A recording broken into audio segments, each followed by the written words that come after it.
Olá, curiosos! Bom dia, curioso! Bom dia, curiosa! Hoje é 12 de junho de 2021 e no programa de hoje você vai conferir, olha, coraçãozinho, uma volta ao velho oeste americano. É. E agora aqui no Olá, Curiosos, nós vamos fazer uma viagem para o velho oeste americano. Eu vou conversar com um engenheiro, mestre em ciências, consultor de empresas, empresário, Carlos Eduardo Bartolo. Mas eu vou falar do outro lado do Carlos Eduardo, que é um apaixonado pelo velho oeste americano. Ele está lançando uma série de 10 e-books, são os guias de viagem do velho oeste. Carlos, bom dia! Como é que começou essa paixão por esse pedaço dos Estados Unidos, hein? Bom dia, Marcelo. Eu comecei a viajar para os Estados Unidos há uns 35 anos atrás. Viajei muito, né? Conheço 46 dos 49 estados norte-americanos, viajando de carro. E de uns 15 anos para cá, eu me apaixonei pelas belezas e pela história dessa região, que é a região do meio oeste, sudoeste e oeste norte-americano. Quando a gente fala de conquista, a gente vê muito em filmes falando de conquista do velho oeste, o que foi exatamente isso, Carlos? Isso muito pouca gente sabe. Na realidade, os Estados Unidos, até 1803, né, que é relativamente recente, ele tinha mais ou menos 1/3 para 1/4 da área total que ele tem hoje, que eram as 13 colônias iniciadas pelos ingleses, né? E depois de 1803, o presidente americano, Thomas Jefferson, ele comprou do Napoleão uma área que é o chamado território da Louisiana, que pertencia à França. Ele pagou 15 milhões de dólares. Essa área era muito grande, ia de New Orleans, ali no Golfo do México, até o Canadá, né? Era uma espécie de um triângulo invertido. E depois era território indígena. Então, toda essa área era totalmente desconhecida dos americanos, dos ingleses. A partir de 1804, houve a primeira expedição, que levou 28 meses para conseguir chegar no Pacífico e voltar até St. Louis, no Missouri. Daí em diante começou o que eu chamo de a conquista do Oeste, as caravanas, os movimentos migratórios para a ocupação daquela imensa área. E aí tem as famosas batalhas entre os indígenas e os colonos, é isso? Exato. Conforme esse movimento, né, são várias caravanas, inclusive eu dedico um volume, né, um e-book especial a essas trilhas, né, que são as mais importantes. Elas levaram, num período de 30 a 40 anos, que é um período relativamente curto, cerca de 2 milhões de pessoas. Essas pessoas começaram a ocupar áreas, né, fundar cidades, as cidades surgiam de uma hora para outra. Houve ainda a descoberta do ouro, né, primeiro na Califórnia, depois no Colorado, em Montana. Então, mais afluxo de mineiro, de gente em busca da riqueza. Todo mundo queria ganhar dinheiro.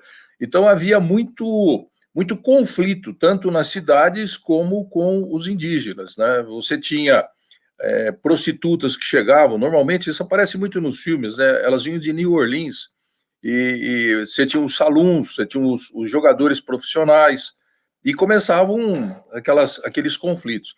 Aí existe um período que é chamado Velho Oeste, que é mais curto, só aquele período em que houve, vamos dizer, tiroteios, duelos, mais ou menos de 1850 até 1890, 1880, é um período mais curto, mas a conquista do Oeste efetivamente começou a partir de 1822, com a primeira caravana para lá. Então vamos mostrar agora, vou mostrar aqui na tela as capas dos e-books, né? Que são, eu falei, 10 guias de viagem ao Velho Oeste. 8 estados americanos, cada um ganhou um exemplar, né, especial. E depois nós temos os personagens do Velho Oeste, como o Carlos falou, as trilhas do Velho Oeste. Nesses estados, Carlos, né, que você lista aqui, todos eles têm remanescências desse período. Você encontra em algum lugar aquelas cidadezinhas do jeito que a gente via nos filmes? Ainda tem esse tipo de coisa, esse tipo de atração? Sim. Primeiro, Marcelo, uma coisa que me fez escrever o guia é que não existe um guia desse tipo em que você faça um guia turístico com as belezas naturais, para aqueles que querem conhecer, né, as belezas naturais, e que conte e que mostre locais, né, cidades que foram importantes, onde aconteceram e onde você encontra ainda registros, você encontra ambiente ainda do Velho Oeste. E você não vê brasileiro nessa região. E eu falei, puxa, os brasileiros não conhecem, vou começar a escrever. E selecionei os 8 estados, que são esses estados que o guia aborda, que são onde você tem as belezas naturais, que são muitas, né? E pouca gente entende por quê. Quer dizer, parece até, não, mas ele está falando isso porque fez o guia. Não, é o contrário. Aquela região é a mais bonita dos Estados Unidos, é uma região única no mundo. Por quê? Porque há 70 milhões de anos atrás, houve uma movimentação das camadas do subsolo e elas comprimiram o continente americano e formaram as montanhas rochosas. Isso é muito recente. E as montanhas rochosas, elas começam no Canadá e vão até o América Central. Acontece que as montanhas do Canadá, elas são lindas. As dos Estados Unidos, elas são lindas e são diferentes. Por quê? Porque ali havia uma região sedimentar e que ela foi comprimida. Esse solo sedimentar formou, né, vamos dizer, monumentos, elevações em arenito, na coloração vermelha, com camadas coloridas. Isso é de uma beleza sensacional. Então, muita gente vai ao Grand Canyon, vai para Las Vegas, faz uma viagem ali curta, visita o Grand Canyon, mas não continua. Ou então vai lá para o Yellowstone e também não conhece o resto. Os dois são parques nacionais que no meu guia ganham 5 estrelas. Só que você tem uma quantidade, são 14 parques nacionais naquela região, e todos eles são no nível 5 estrelas, só que pouca gente vai. E dessas cidadezinhas, assim, se eu quiser conhecer um salão, eu acho. Ah, sim, você acha, inclusive com a decoração, com o balcão da época. Além das cidadezinhas, você tem fortes, né? Você tem construções do início da colonização espanhola e mexicana, porque aquela parte do sudoeste, que é o Arizona e o New Mexico, são os 2 estados, eles pertenceram no passado à Espanha, começou com a colonização espanhola e depois passou para o México. E ali você tem construções muito antigas. As mais antigas dos Estados Unidos foram construídas pelos espanhóis e pelos mexicanos. E aquilo posteriormente foi comprado também do México após uma guerra que houve entre os Estados Unidos e o México. Muita gente pensa que os Estados Unidos tomou aquilo do México, né? Mas na realidade aquilo foi comprado.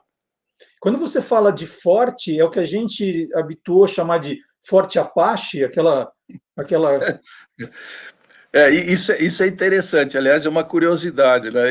A primeira vez que eu cheguei num forte militar, que é o Forte Laramie, que ele aparece, e vou dizer, em 70% dos filmes de faroeste tem o Forte Laramie, ele realmente foi muito importante. Aí eu cheguei lá, né, pro orientador, né, da visita lá no forte, eu perguntei assim, poxa, e onde ficava a paliçada, né? Ele falou assim, que paliçada? Eu falei, para defender o forte dos indígenas. Ele falou, isso não existe, isso é fantasia do cinema. Nunca existiu. Os fortes militares, eles nunca tiveram paliçada, não tiveram aquele paredão, né, para você ficar atirando nos índios, os índios correndo em volta do forte. Isso é ficção. O que existia era que, no início, quando um posto comercial de peles ou de venda para indígenas era estabelecido por um indivíduo, por mais de um indivíduo, não tinha nada a ver com o exército, ele fazia uma fortificação em volta para defender a ele e a família de algum ataque, do ataque dos indígenas. Normalmente, esses lugares viraram fortes. Quando viraram fortes, os fortes são abertos, não tem absolutamente paliçada nenhuma. E você fez, nesse trabalho, Carlos, referências a filmes, assim, olha, nessa cidade foi filmado o filme tal, nessa rua aqui que era assim. Como que você ligou os seus guias aos filmes de faroeste, de velho oeste? Não são só filmes de faroeste rodados, né, nessa região. Por exemplo, tem curiosidades, né, são coisas que a gente cita no livro, né? A maioria das cidades. Tem várias cidades onde você tem estúdios que foram utilizados, você tem as paisagens que foram utilizadas, você tem cidades onde dezenas de filmes foram feitas, pela beleza natural que elas têm, né? Agora, uma curiosidade, por exemplo, o filme Thelma e Louise, que é um filme conhecido, que não tem nada de faroeste, é aquilo que o cinema faz, né? Quando as duas estão descendo, elas passam por uma região que é o Monument Valley, elas estão viajando no sentido sul e tem um problema com o policial e elas passam a ser perseguidas pela polícia. E elas estão numa estrada asfaltada. E realmente, aquela estrada, ela fica no sudoeste de Utah, perto do Monument Valley, que, aliás, para mim, a paisagem mais bonita que eu conheço é o Monument Valley. O que acontece? Elas fogem e começam a correr com Thunderbird, né, por uma estrada de terra, não sei se você lembra disso, até que elas param na borda de um precipício, como se fosse o Grand Canyon, e decidem se jogar lá de cima, né, e a polícia, né, tenta o Carlos está contando o final do filme, hein? Só que esse filme todo mundo já viu, que é muito antigo. Só que o problema é que o filme ele não é passado ali, ele é passado do outro lado de Utah, né, numa outra paisagem, que é o Dead Horse Point, que não tem nada a ver com o Grand Canyon. Então existe muito isso no cinema. Você está vendo o cowboy, ele está passando assim num local, daqui a pouco muda um pouco a cena, que é um outro lugar muito diferente daquele. Agora, quem viaja e quem tiver oportunidade de ir para essa região, vai começar a perceber essas mudanças nos filmes. Mas tem muito lugar lá onde realmente foi filmado, né? Grande parte filmado lá. Eu lembrei de um filme do 007 que eles estão num barco pelo Rio Amazonas e caem nas cataratas do Iguaçu. Então, isso que você está falando, ó.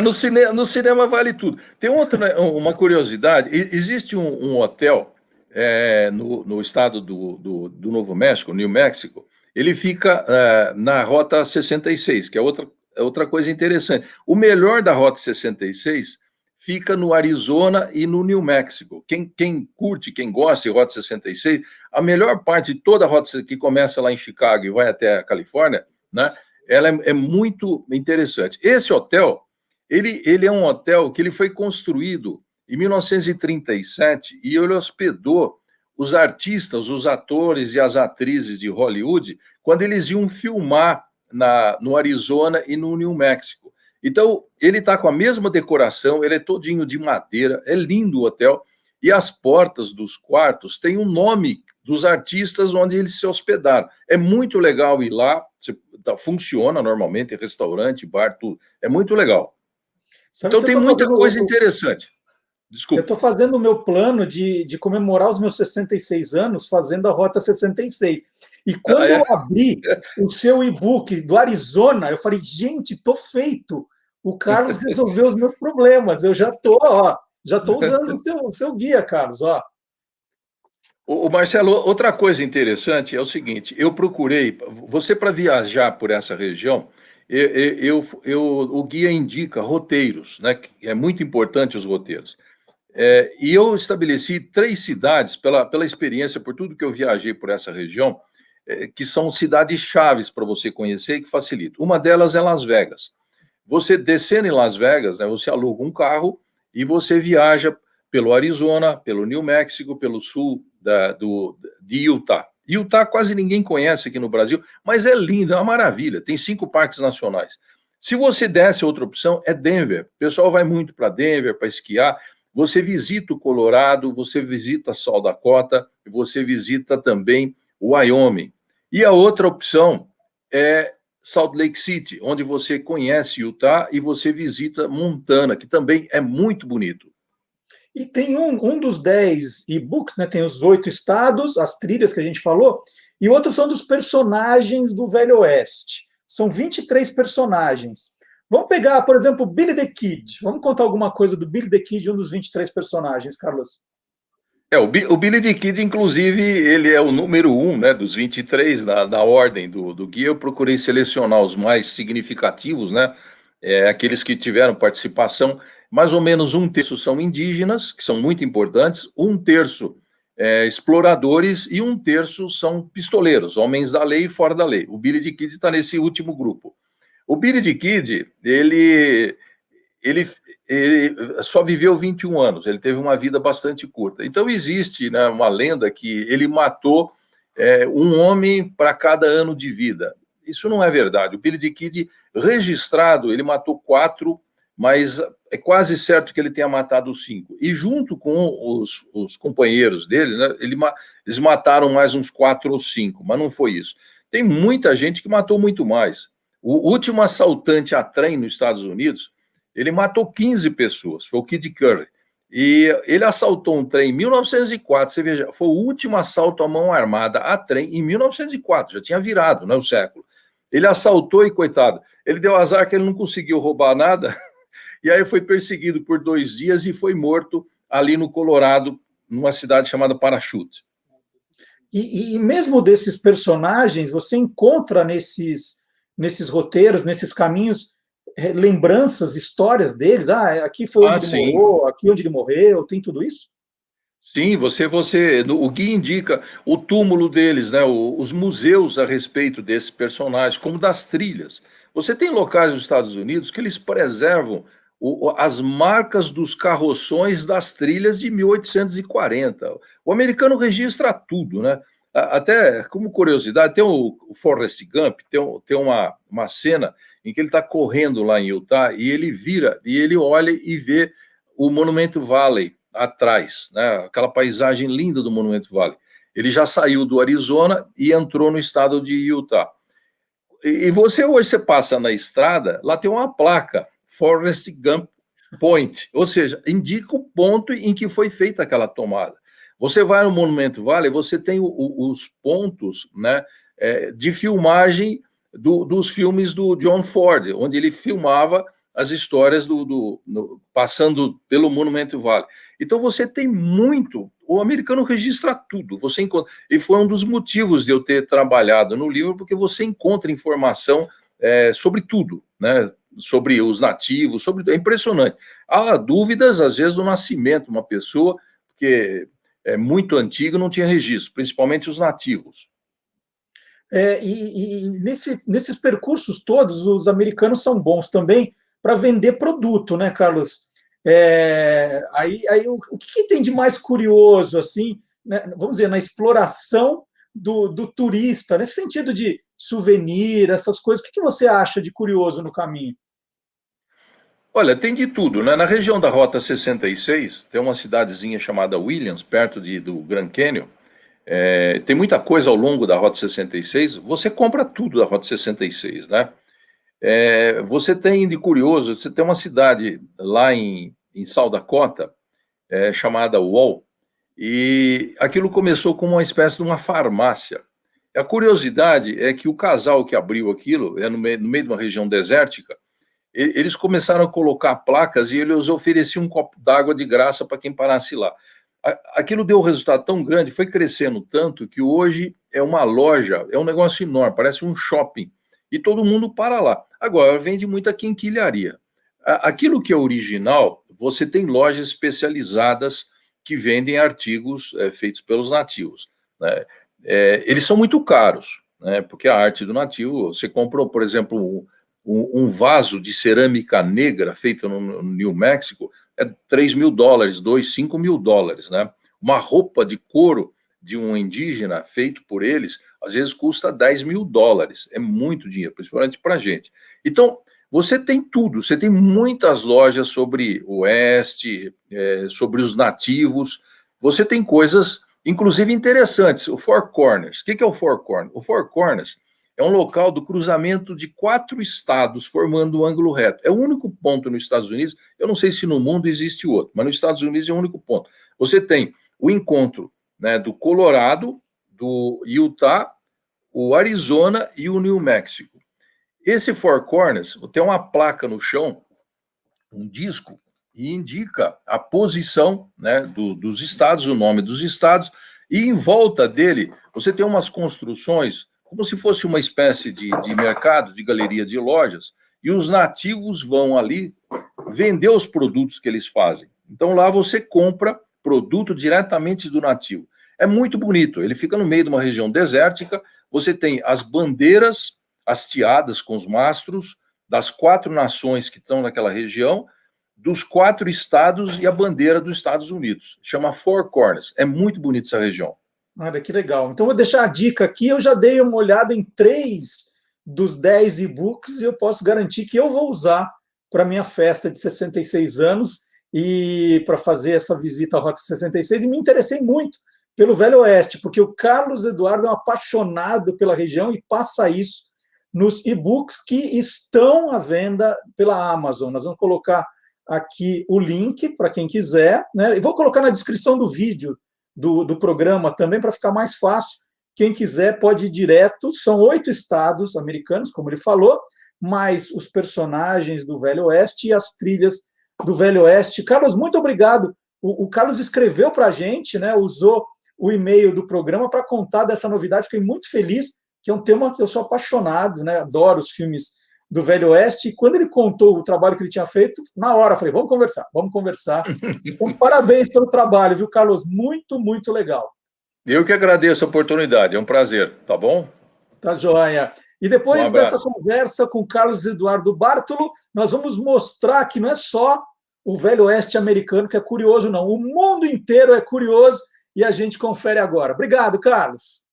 Um abraço, obrigado.